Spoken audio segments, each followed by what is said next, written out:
দর্শক, আমি প্রদীপ কুমার নাথ টিভিটিয়ান শিলচরে আপনাদের স্বাগত জানাচ্ছি। আজ আমি আপনাদের সামনে খুবই গুরুত্বপূর্ণ খবরাখবর তুলে ধরার চেষ্টা করব।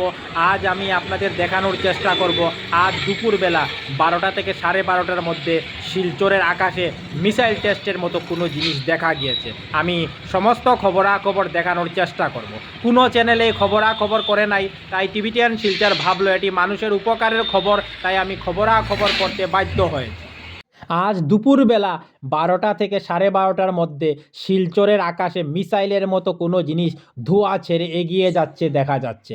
আমার মনে হয় ইন্ডিয়ান আর্মি অথবা ইন্ডিয়ান এয়ারফোর্স কোনো সারফেস টু এয়ার মিসাইলের টেস্ট করেছে। দেখুন, বিশাল লম্বা ধোঁয়া দেখা যাচ্ছে, যা মিসাইল টেস্টের পরে প্রায় এই রকম ধোঁয়া দেখা যায়। আমার মনে হয় বাংলাদেশ যেভাবে ভারতকে বারবার হুমকি দিচ্ছে, ভারতের নর্থ ইস্ট দখল করে নেবে, 7 সিস্টার স্টেট ভারত থেকে আলাদা করে দেবে, তাই ভারতীয় সেনা মনে হয় সেই জন্যই মিসাইল টেস্ট হয়তো করেছে। আমি টিভিটিয়ান শিলচরের পক্ষ থেকে প্রদীপ কুমার নাথ ভাবলাম যে শিলচরের আকাশে মিসাইল টেস্টের মতো যে জিনিস দেখা গিয়েছে তার সম্পূর্ণ খবরাখবর তুলে ধরার চেষ্টা করব, যাতে সমস্ত শিলচরবাসী, কাছাড়বাসী, বরাকবাসী ওনারা ঘরে বসে সেই দৃশ্য নিজ চোখে দেখতে পারেন এবং জানতে পারেন। কোনো চ্যানেলে খবরাখবর করে নাই, তাই টিভিটিয়ান শিলচর ভাবলো এই খবরটি মানুষের জানার খুব প্রয়োজনীয়, তাই আমি খবরাখবর করতে বাধ্য হয়েছি। দেখুন, বিশাল লম্বা ধোঁয়া দেখা যাচ্ছে শিলচরের আকাশে।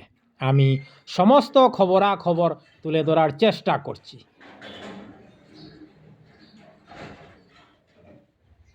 আজ দুপুরবেলা হঠাৎ এই দৃশ্যটি আমার চোখে পড়ে এবং চোখে পড়ার সঙ্গে সঙ্গে আমি এই দৃশ্যটি ক্যামেরার মধ্যে বন্দি করে নেই। এটি ইন্ডিয়ান আর্মি অথবা ইন্ডিয়ান এয়ারফোর্সের মিসাইল টেস্ট কি না তা আমি নিশ্চিতভাবে বলতে পারছি না।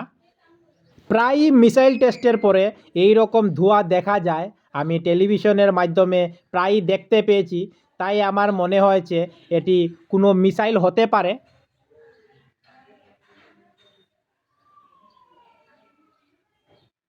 টিভিটিয়ান শিলচরের পক্ষ থেকে প্রদীপ কুমার নাথ। আজ 22 ডিসেম্বর সোমবার। আমি আজ আপনাদের সামনে খুব গুরুত্বপূর্ণ খবরাখবর তুলে ধরেছি। আমি আজ দেখিয়েছি শিলচরের আকাশে আজ দুপুরবেলা 12টা থেকে 12:30টার মধ্যে মিসাইল টেস্টের মতো কোনো জিনিস ধোঁয়া ছেড়ে এগিয়ে যেতে দেখা যাচ্ছে। আমি সমস্ত খবরাখবর দেখানোর চেষ্টা করেছি, কারণ টিভিটিয়ান শিলচর সর্বদা ভালো ভালো খবর, মানুষের উপকারের খবর, মানুষের জানার খবর জনসমক্ষে তুলে ধরে। ধন্যবাদের সহিত টিভিটিয়ান শিলচর প্রদীপ কুমার নাথ। ধন্যবাদ।